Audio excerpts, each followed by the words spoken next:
बिस्मिल्लाहिर्रहमानिर्रहीम अल्लाहुम्मा सल्ली अला मुहम्मद व अला आलि मुहम्मद। अस्सलाम वालेकुम नाज़रीन, मैं हूँ आपका मेज़बान खालिद जमील और आप देख रहे हैं मेरा यूट्यूब चैनल। नाज़रीन, सुप्रीम कोर्ट ऑफ पाकिस्तान में पंजाब और खैबर पख्तूनख्वा में इंतखाबात की तारीख के हवाले से आज खुद नोटिस की समाअत शुरू हो चुकी है। 9 रुकनी bench chief justice of Pakistan chief justice Umar Ata Bandial की सरबराही में समाअत कर रहा है और पहले ही दिन इस समाअत के दौरान बड़ी दिलचस्प सूरत हाल पैदा हो गई है जब दो मुअज़्ज़िज़ जज साहबान ने एक बड़ा इंटरेस्टिंग सवाल उठाया है। और सवाल ये है कि पहले ये देखा जाए, इस चीज़ का जायज़ा लिया जाए कि क्या पंजाब और खैबर पख्तूनख्वा की असम्बलियाँ आइनी तरीके से तहलील हुई या गैर आइनी तरीके से तहलील हुई हैं, और ये भी देखा जाए कि क्या पंजाब असम्बली और केपी की असम्बली बहाल की जा सकती है ऐसी सूरत हाल में कि जब अवाम ने 5 साल का मैंडेट दिया हो और फिर ये मैंडेट अवाम का दिया हुआ मुकम्मल ना किया जाए और किसी शख्सियत की दबाव पर या डिमांड पर असम्बलियों को क्या तहलील किया जा सकता है और ऐसी असम्बली की तहलील को कानूनी और आइनी करार दिया जा सकता है या नहीं दिया जा सकता। ये बड़े इंटरेस्टिंग सवालात हैं। अगर कानून और आइन को देखें तो इसके अंदर चीज़ें बड़ी वाज़ेह हैं। इसमें इस किस्म की कोई जो है कि इत्माम हुज्जत या कोई ऐसी जस्टिफिकेशन नहीं दी गई, लेकिन जस्टिस मंसूर अली शाह ने ये सवालात उठाए और जस्टिस अतर मिनल्ला ने ये सवाल उठाया कि ये देखना होगा कि क्या पंजाब असम्बली और केपी की असम्बली की तहलील भी आइनी थी या गैर आइनी थी। और फिर चीफ जस्टिस ने कहा कि ये सवाल भी शामिल कर लेते हैं। पहले इस 9 रुकनी बेंच ने सिर्फ 3 सवालात का जायज़ा लेना था, और वो क्या सवालात थे? क्या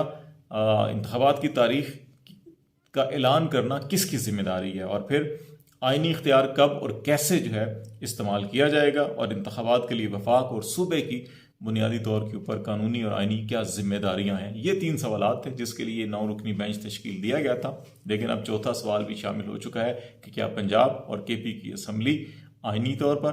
तहलील हुई या गैर आइनी तरीके से तहलील हुई, और अगर गैर आइनी तरीके से तहलील हुई है तो क्या ये असम्बली बहाल होगी। ये बेसिकली आइडिया आया कहाँ से? बज़ाहिर ये जस्टिस अतर मिनल्ला साहब, जस्टिस मंसूर अली शाह ने ये सवालात उठाए हैं, लेकिन बहुत से लोगों का ख्याल है कि ये ख्वाहिश स्टैब्लिशमेंट की भी है और ये ख्वाहिश जो है वो PDM की तमाम जमातों की भी है। और इस वक्त सिर्फ और सिर्फ PMLQ, वो भी परवेज़ इलाही फैक्शन और PTI इस आइडिया के ख़िलाफ़ हैं। बाकी तमाम ताकतें जो हैं वो ये चाहती हैं कि इंतखाबात फ़िलहाल ना हो और पंजाब और केपी की असम्बली भी जो तहलील हुई है वो नहीं होनी चाहिए थी। बाज़ लोगों का ख्याल है कि इमरान खान साहब को ये इस्टेब्लिशमेंट की तरफ से बड़ा वाज़ेह पैगाम दिया गया था कि पंजाब और केपी की असम्बलियाँ तहलील नहीं होनी चाहिए, लेकिन इमरान खान साहब ने इसका जवाब देने की बजाय दोनों असम्बलियाँ तहलील कर दी। इसीलिए अब बाज़ लोगों की ये अना का मसला बना हुआ है कि किसी तौर के ऊपर भी हर तरीके से इस इंतखाब को रुकवाना है। यही वजह है कि वो अपना असर और रसूख इस्तेमाल कर रहे हैं। एक राय ये है। दूसरी राय ये है कि क्योंकि इस वक्त पंजाब और केपी के अंदर PMLN को और PDM को अपनी शिकस्त बहुत वाज़ेह तौर के ऊपर नज़र आ रही है और वो पोलिटिकली उन ताकतों को, उन कुव्वतों को ब्लैकमेल कर रही हैं जो सहूलतकारी के तौर पर उन्होंने काम किया और इनको मुल्क और कौम के ऊपर मुसल्लत किया, उनको ब्लैकमेल कर रहे हैं कि अगर ये इंतखाबात हो गए तो फिर वो ताकतें जो सहूलतकारी का काम सर अंजाम देती रही हैं उनके खिलाफ सुप्रीम कोर्ट ऑफ पाकिस्तान में तहकीकात के हवाले से सदारती रेफरेंस जो है वो चीफ जस्टिस के पास है। और अगर मुस्तकबिल में फिर ये अदालती कमीशन कायम हुआ तो फिर ये जमातें भी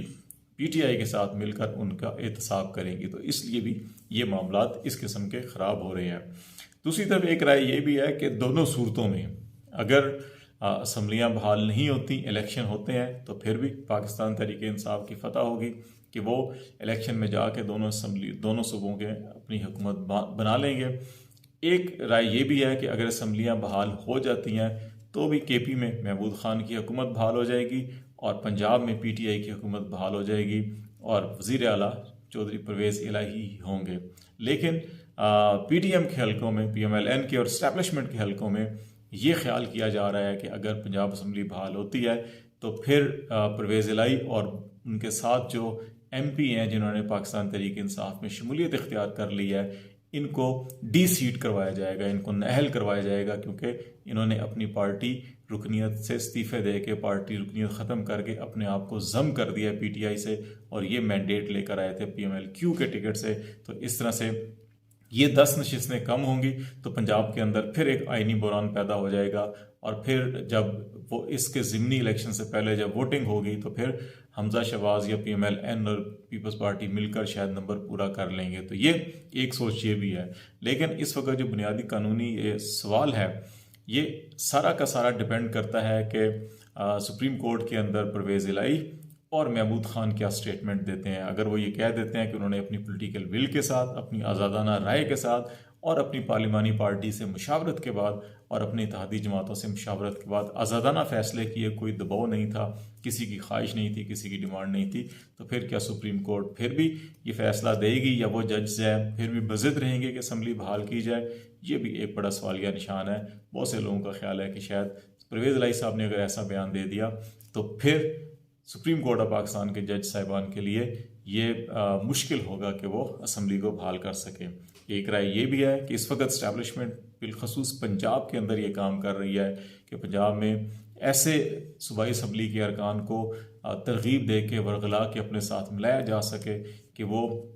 ایک گروپ کی صورت میں کوئی سٹیٹمنٹ دے دیں کہ جناب کہ وہ عوامی نمائندگی کے تحت 5 سال مکمل کرنا چاہتے تھے، لیکن ایک فرد کا جو ضد ہے یا فیصلہ ہے وہ پوری پارٹی کے اوپر مسلط کیا گیا، اور وہ سپریم کورٹ سے یہ اپیل کرتے ہیں کہ اسمبلی کو بحال کیا جائے تاکہ عوامی نمائندگی کے جو کانسٹیٹیوشنل ریکوائرمنٹ ہے وہ پوری ہو سکے۔ تو ایک رائے یہ بھی ہے۔ تو اب یہ آنے والے دنوں کے اندر یہ گیم کس طرف جاتی ہے، یہ ساری کی ساری اب سپریم کورٹ کے گرد گھومے گی، اور سپریم کورٹ پیر کے روز سے تفصیلی سماعت ہوگی۔ کل بنیادی جو کویسچنز ہیں ان کے اوپر رائے لی جائے گی اور کچھ اہم ڈائریکشنز دی جائیں گی، اور پھر پیر سے اس کی سماعت ہوگی اور اگلے ہفتے اس میں فیصلہ آ جائے گا۔ لیکن اس کے ساتھ ساتھ زرداری صاحب پھر متحرک ہوئے ہیں، اسلام آباد آئے ہیں، وزیر اعظم ہاؤس میں انہوں نے شہباز شریف صاحب سے ملاقات کی ہے، اور ایک بار پھر وہ کوئی گیم کرنا چاہ رہے ہیں، اور اسی گیم کے تناظر میں مشاورت کی گئی ہے۔ جو ہم نے جتنے بھی آپشن ابھی آپ کو بتایا، یہ آپشن جو ہے کہ اس وقت پی ڈی ایم کے اندر زرداری صاحب اور شہباز شریف صاحب کے درمیان بھی ڈسکس ہوئے ہیں، اور جتنے ممکنہ آپشن ہے کہ کسی دور کے اوپر جو انتخابات کو ملتوی کرایا جا سکے، اس سلسلے میں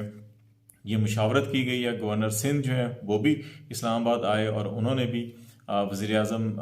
شہباز شریف صاحب سے ملاقات کی، اور وہ بھی تازہ ترین جو سیاسی صورتحال ہے اس کے تناظر میں یہ ساری کی ساری جو ہے کہ ملاقاتیں ہوئی ہیں۔ دریں اسلام بلوچستان کی اسمبلی میں ایک بڑی انٹرسٹنگ قرارداد پیش ہوئی ہے، اور وہ منظور بھی ہوئی ہے، اور وہ قرارداد یہ ہے کہ جی کہ اس وقت پاکستان میں ڈیجیٹل مردم شماری کا آغاز ہو چکا ہے، اور جب تک ڈیجیٹل مردم شماری مکمل نہیں ہوتی پاکستان میں انتخابات کو ملتوی کیا جائے، اور یہ بلوچستان اسمبلی نے قرارداد منظور کر لیا ہے۔ خیال یہ کیا جا رہا ہے کہ نیشنل اسمبلی اور سندھ سے بھی ایسی قراردادیں منظور کی جائیں گی تاکہ انتخابات کو کسی طریقے سے ملتوی کیا جا سکے۔ لیکن سپریم کورٹ آف پاکستان بڑی کلیئر ڈائریکشن میں ہے، ججز کے ریمارکس بڑے کلیئر ہیں کہ 90 دن کے اندر انتخابات ہونے ہیں، اور آئین کے اندر دی گئی مدت جو ہے کسی طور کے اوپر بھی جو ہے اس سے تجاوز نہیں کیا جا سکتا۔ سب سے اہم ایک اور چیز،